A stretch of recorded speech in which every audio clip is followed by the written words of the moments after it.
Comprehensive Crypto Trading Masterclass. I am Adam Shinobu Shukuma. Today we are starting from the first model, which is the beginner's model.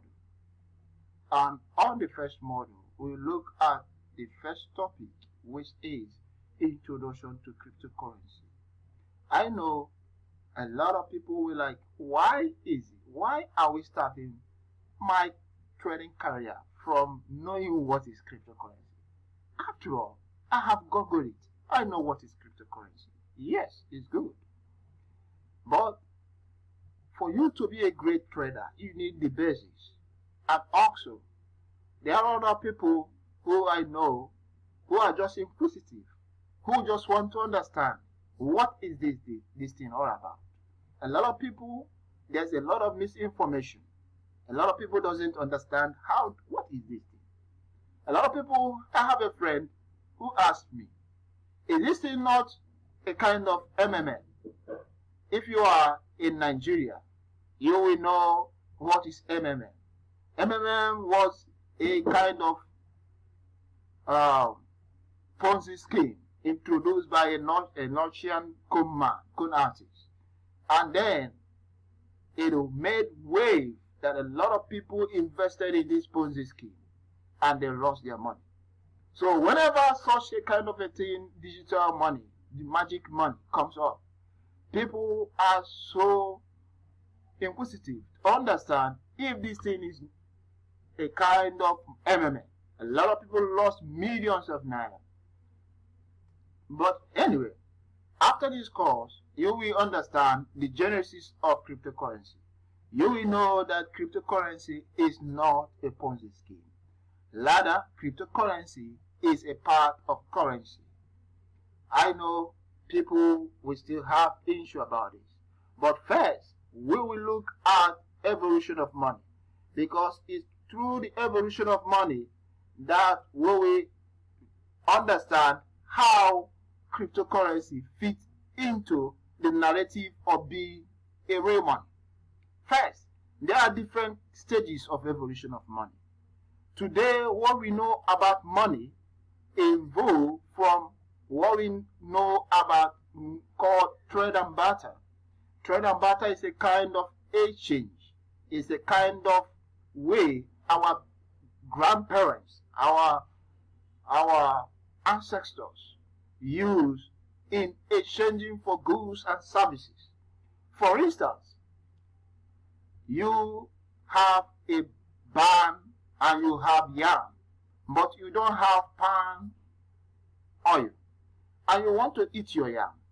What you have to do is that you go to the village square.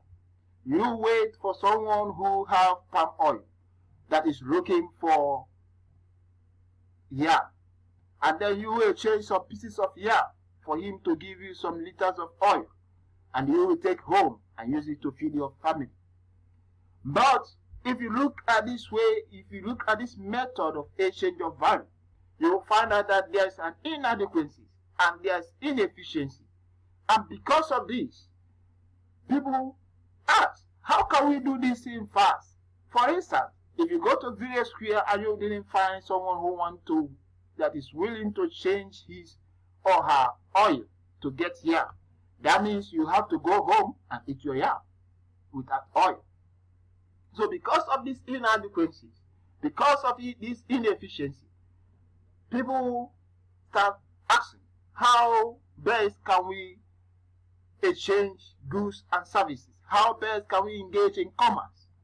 So they move into what we call metallic money. Metallic money is trading, exchanging goods and services with commodities. They use gold, they use silver. But in Africa, before metallic money, there are exchange of money that involve commodity. And most of those days, salt was part of exchange of value. Think about it. Salt. What if I exchanged my salt? And I just carried the salt. And suddenly, there was Lane. And Lane beat me. That means I lost all my wealth. It sounds funny, but it's true. And because of that inadequacy, because of that complication of commerce, people sit and say, okay, this is not adequate enough. This is not efficient.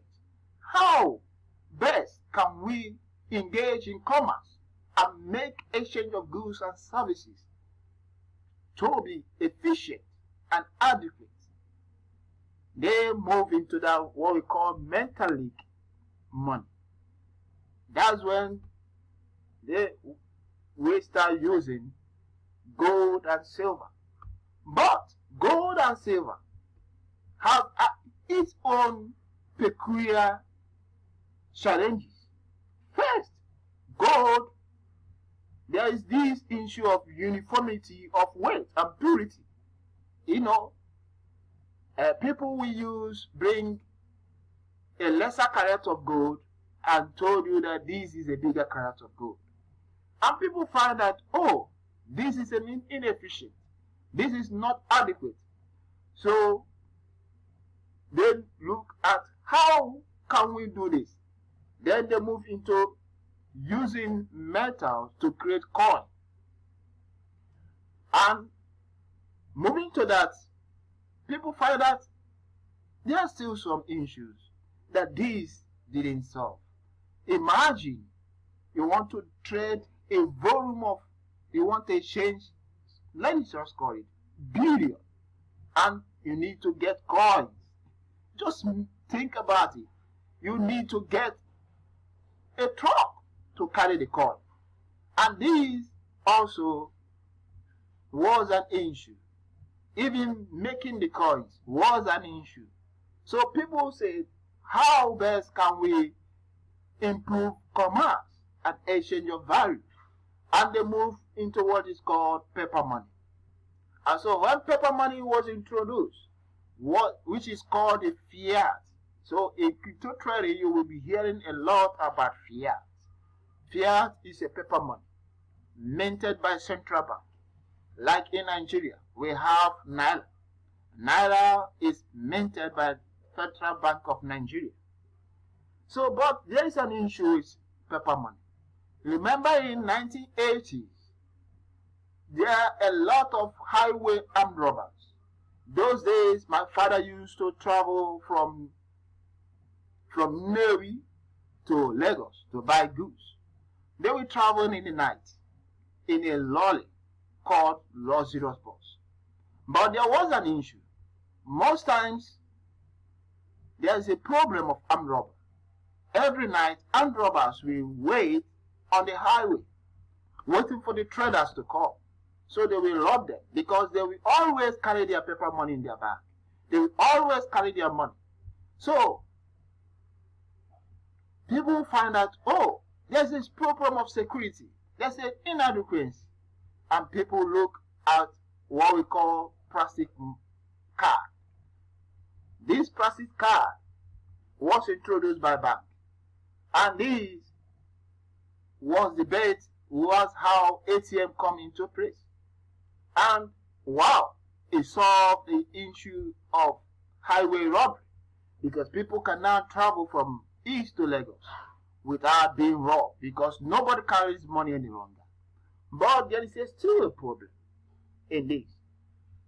And then, because of this problem, we introduce what then they come up with what is called electronic money.